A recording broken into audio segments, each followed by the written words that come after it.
NEET exam की तैयारी करने वाले मैंने बहुत सारे ऐसे बच्चे देखे हैं जिनके सामने जैसे ही स्क्वायर रूट आता है और एक ऐसा नंबर आता है जिसका डायरेक्ट स्क्वायर रूट उनको नहीं पता है, उनको बहुत दिक्कत होती है उसका स्क्वायर रूट एक अप्रॉक्स वैल्यू तक फाइंड करने में। तो बच्चों यहां पर मैं आपको एक तरीका बता रहा हूं, ये कोई ट्रिक वगैरह नहीं है, ठीक है। एक बहुत अच्छा सा एक मेथड बताएंगे और उस मेथड का यूज करके आप कोई भी नंबर दिया जाए उसका स्क्वायर रूट एक अप्रॉक्स वैल्यू तक फाइंड कर पाओगे, ठीक है। चलिए देखिए, पहले मैं आपको पूरा उसका कॉन्सेप्ट बताऊंगा, ठीक है, क्या है जरा देखिए बच्चों। जैसे मान लीजिए कि हमारे पास एक नंबर है x, ठीक है। जैसे मान लो बच्चों यहां पर हमारे पास एक नंबर क्या है, x है, और इस x का हमें क्या चाहिए, स्क्वायर रूट चाहिए, ठीक है। इसका हमें स्क्वायर रूट लेना है। तो हम एक काम करेंगे, हम बच्चों इस x को दो अलग अलग नंबर में ब्रेक करेंगे, ठीक है। कैसे? हम इसको बच्चों ऐसे लिखने की कोशिश करेंगे, यहां पर a प्लस बी। हम इस x को बच्चों कैसे लिखेंगे, a प्लस बी। देखते रहना, और आपको ये उन सारी चीजों से मैं रिलेट कराता चलूंगा जो आपने पढ़ रखी हैं। देखिए, तो x को हमने लिख दिया बच्चों यहां पर a प्लस बी, ठीक। और हम ऐसे दो नंबर में ब्रेक करेंगे कि जो a हो वो b से बच्चों बहुत ज्यादा हो, मतलब ज्यादा हो या बहुत ज्यादा हो, ठीक है। हम ऐसे ब्रेक करेंगे कि a और b में बच्चों डिफरेंस बहुत ज्यादा हो, मतलब b बहुत छोटा हो और a बहुत बड़ा हो। ऐसे दो नंबर्स में ब्रेक कर लीजिए।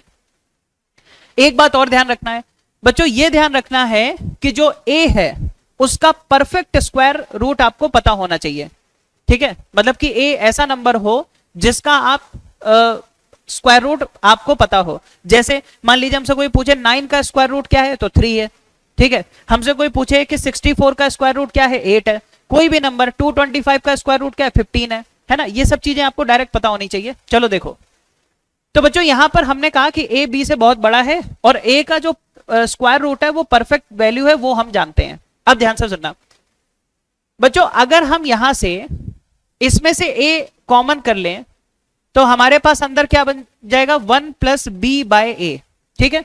इसमें कोई दिक्कत नहीं है। अब इसको अलग अलग कर देते हैं, तो ये बन जाएगा रूट ए और एक तरफ आ गया 1 प्लस बी बाय ए का रूट। अब बच्चों जरा सोचो, अगर b की वैल्यू a से बहुत छोटी है तो b बाय ए की वैल्यू 1 से बहुत छोटी होगी। और हम सब ये बात जानते हैं कि 1 प्लस एक्स पावर n को लगभग लगभग 1 प्लस एन एक्स लिखा जा सकता है अगर x की वैल्यू 1 से बहुत छोटी है। तो ये पता है आपको कि 1 प्लस एक्स पावर n को 1 प्लस एन एक्स लिख सकते हैं अगर x की वैल्यू 1 से बहुत छोटी है तो। अब चलिए यहां पर आइए बच्चों, यहां अगर आप देखो तो ये रूट ए तो हो गया और ये हो गया बच्चों 1 प्लस बी बाय ए और इसकी पावर क्या हो गई, हाफ। अब बच्चों अच्छा ये नंबर बहुत छोटा है तो हम क्या करेंगे बच्चों, 1 प्लस एक्स पावर एन को 1 प्लस एन एक्स लिख देंगे, मतलब ये हो गया रूट ए और यहां आ गया 1 प्लस बी बाय 2a, है ना। ऐसे मतलब हाफ इससे मल्टीप्लाई हो गया। अब रूट ए को अंदर मल्टीप्लाई कर दो तो बच्चों ये बन गया रूट ए प्लस यहां पर आ गया b by 2 divided by root A. बच्चों ये अगर आप यूज करते हो, मैंने एक तो आपको पूरा बता दिया कहां से आया है, ठीक है, बात समझ में आ रही है। ये कोई ट्रिक वगैरह नहीं है, सीधी सी बात है, यहां से आया है, ठीक है। मैंने आपको करके पूरा बताया। अभी मैं आपको कुछ नंबर्स लेके दिखाऊंगा, फटाफट आप स्क्वायर रूट फाइंड कर लोगे। बस ध्यान से देखो करना क्या है। सबसे पहले x को हमें बच्चों दो नंबर में ब्रेक करना है, एक नंबर a और दूसरा नंबर b। b बहुत छोटा होगा, a उससे बहुत बड़ा होगा, ठीक है। और a का परफेक्ट स्क्वायर रूट हमें पता होना चाहिए, ठीक।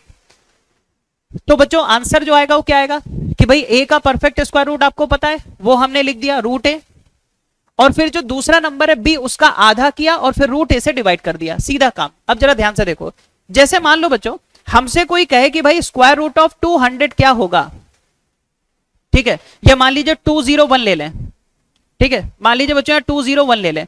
हमसे कोई पूछता है कि स्क्वायर रूट ऑफ 201 क्या होगा, तो बच्चों क्या करोगे, ध्यान से देखो, सोचो 201 से छोटा एक ऐसा नंबर जिसका परफेक्ट स्क्वायर रूट आपको पता हो, ठीक है। तो बच्चों आपको पता है 196, यहां पर आ जाइए बच्चों, 196 का स्क्वायर रूट लोगे तो कितना आ जाएगा, 14 आ जाएगा। तो हम यहां पर इसको कैसे ब्रेक कर लेंगे, 196 अलग कर दिया और 5 अलग आ गया। बताओ यहां तक कोई दिक्कत, सीधा ऐसे काम कर लिया।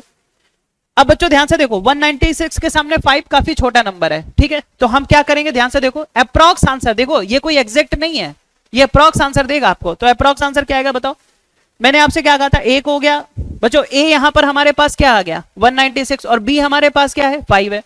तो मैंने क्या बोला 196 का परफेक्ट स्क्वायर रूट कितना होता है 14। तो बच्चों यहां पर हमने क्या लिख दिया रूट ए मतलब कितना है 14, भाई इसका स्क्वायर रूट क्या आएगा 14 प्लस, फिर मैंने कहा था अगला जो नंबर है उसका आधा कर दो, यानी कि बच्चों यहां पर 5/2 हो गया, ठीक है, डिवाइडेड बाय फिर यही स्क्वायर रूट ऑफ 196 मतलब 14 से डिवाइड कर दो। तो बच्चों ये आपका आंसर आ गया, मतलब आपका आंसर आ गया 14 प्लस, और बच्चों यहां पर अगर आप देखो तो ये हमारे पास आ जाएगा 5 डिवाइडेड बाय 28। अब बच्चों आपको पता है कि भाई ये तो हमारे पास 14 हो गया और ये लगभग कितना आएगा 0.17 के आसपास आ जाएगा, तो लगभग आंसर 14.17 के आसपास आपका मिल जाएगा। बात समझ में आ गई? तो बच्चों ये एक छोटा सा तरीका है जिससे आप किसी भी नंबर का स्क्वायर रूट एक अप्रॉक्स वैल्यू तक फाइंड कर सकते हो। ये कोई एग्जैक्ट आंसर नहीं देगा, हाँ, लेकिन आपको 2 या 3 डेसिमल तक आंसर बहुत परफेक्ट दे देगा, ठीक है, बस वो डिपेंड करेगा आप इसको कितना अच्छे से कैलकुलेट कर पा रहे हो। सही है? तो कोई भी नंबर ऐसा आप और अलग अलग नंबर पर बच्चों इसको ट्राई करके देखो कि जिसका भी आपसे जैसे 201 का पूछा तो इससे छोटा, जस्ट छोटा ऐसा नंबर सोचो जिसका परफेक्ट स्क्वायर रूट आपको पता हो, उसको अलग कर लिया और फिर सीधे लगा दो कि जिसका परफेक्ट स्क्वायर रूट पता है वो लिखा, मतलब रूट ए, और जो अगला नंबर उसका आधा डिवाइडेड बाय रूट है, ये बच्चों आपको अप्रॉक्स आंसर आ जाएगा। ठीक है, थैंक यू।